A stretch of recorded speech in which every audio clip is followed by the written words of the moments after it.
नमस्कार और स्वागत है हमारी विशेष यात्रा में, जहां हम समय के पहियों को 4.4 मिलियन वर्ष पीछे ले जा रहे हैं। आज हम मानव इतिहास के उस सबसे शुरुआती दौर को छूने जा रहे हैं, जब खेती का कोई ज्ञान नहीं था और हमारा अस्तित्व पूरी तरह से प्रकृति पर निर्भर था।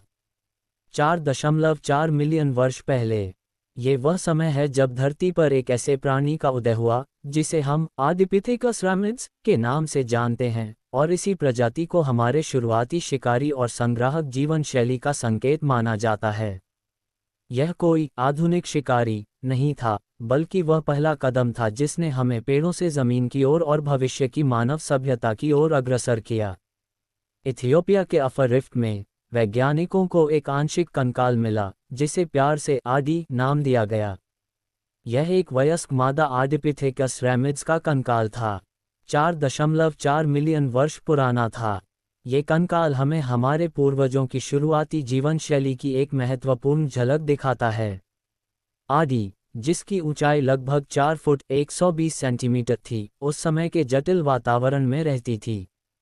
ये घने जंगल नहीं थे, बल्कि पेड़ों से भरे वुडलैंड्स थे, जो घास के मैदानों के साथ मिश्रित थे। आदी का शरीर विज्ञान बताता है कि वह पूरी तरह से आधुनिक वानरों जैसी नहीं थी। द्विपादिता की शुरुआत, आदी अपने पैरों पर सीधा चल सकती थी। यह एक पूर्ण विकसित वॉकिंग नहीं था, जैसा कि बाद में लूसी या अन्य ऑस्ट्रेलोपिथेकस में विकसित हुआ, लेकिन ये दो पैरों पर चलने का एक शुरुआती महत्वपूर्ण अनुकूलन था।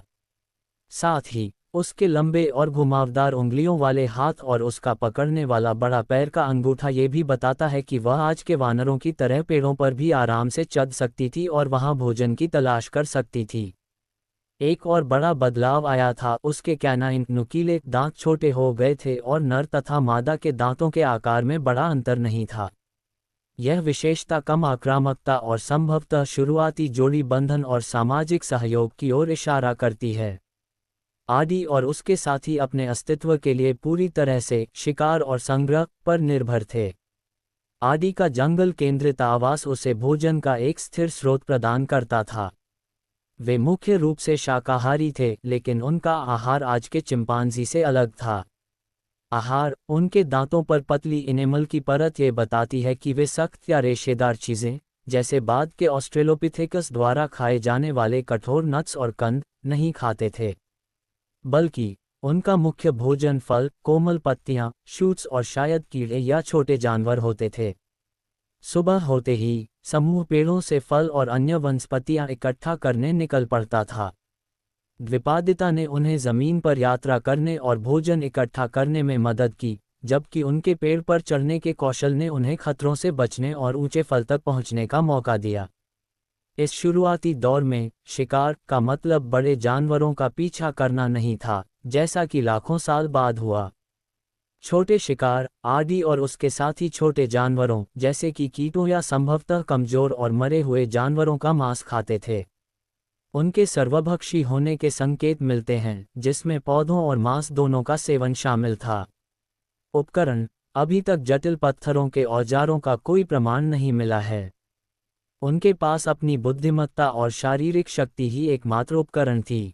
वे शायद लकड़ी की छड़ियों या प्राकृतिक पत्थरों का इस्तेमाल करते थे। 4.4 मिलियन वर्ष पहले शिकारी और संग्राहक जीवन शैली सिर्फ भोजन जुटाना नहीं थी, ये सामाजिक विकास की नींव थी। जंगली दुनिया में अकेले रहना बहुत खतरनाक था। आदी जैसे शुरुआती होमिनिन छोटे समूहों में रहते थे, जिससे उन्हें शिकारियों से बचाव और भोजन की तलाश में मदद मिलती थी। कैनाइन दांतों के छोटे होने का मतलब था कि नर एक दूसरे से लड़ने के बजाय मादाओं के साथ साझेदारी करते थे। इससे बच्चों की देखभाल में नर का योगदान बढ़ा, जो लंबी अवधि के मानव विकास के लिए एक महत्वपूर्ण कारक था। सीखना और अनुकूलन, आदी का यह अनुकूलन, जो उसे पेड़ों और जमीन दोनों पर रहने में मदद करता था, लचीलापन फ्लेक्सिबिलिटी दिखाता है। ये वह शुरुआती क्षमता थी जिसके कारण मानव प्रजाति अलग अलग वातावरणों में खुद को ढाल पाए। आदिपिथेकस रैमिड्स 4.4 मिलियन वर्ष पहले का वह पहला शिकारी और संग्राहक एक संक्रमण बिंदु था। वह हमारी कहानी की शुरुआत है। आदि के बाद लगभग 4.2 मिलियन वर्ष पहले ऑस्ट्रेलोपिथेकस अनामेंसिस और फिर प्रसिद्ध लूसी जैसी प्रजातियां आईं, जिनमें द्विपादिता और भी विकसित हुई। समय के साथ 2.6 मिलियन वर्ष पहले हमने पहले पत्थर के औजार बनाना सीखा और शिकार एवं संग्रह की कला पूरी तरह से विकसित हुई। और लगभग 1.8 मिलियन वर्ष पहले होमो इरेक्ट्स ने आग का उपयोग करना, बड़े जानवरों का शिकार करना और अफ्रीका से बाहर निकलकर दुनिया को एक्सप्लोर करना शुरू किया।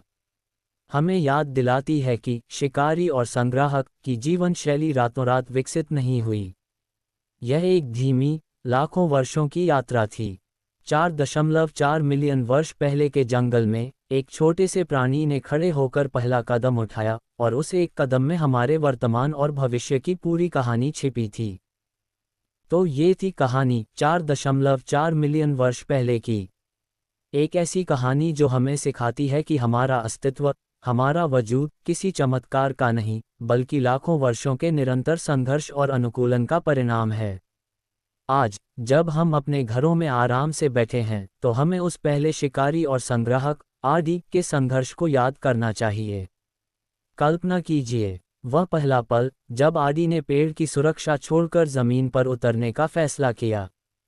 वह पहला क्षण जब उसने केवल फल और पत्तियां ही नहीं, बल्कि मांस के एक छोटे टुकड़े के लिए जोखिम लिया। वह पहला सामाजिक नियम जब किसी नर ने अपने साथी के लिए, अपने बच्चे के लिए अपनी आक्रामकता को कम करके सहयोग को चुना। ये छोटे छोटे कदम थे जो उस समय तो मामूली लगे होंगे, लेकिन इन्होंने ही मानव सभ्यता की नींव रखी। एक विरासत जो आज भी जिंदा है।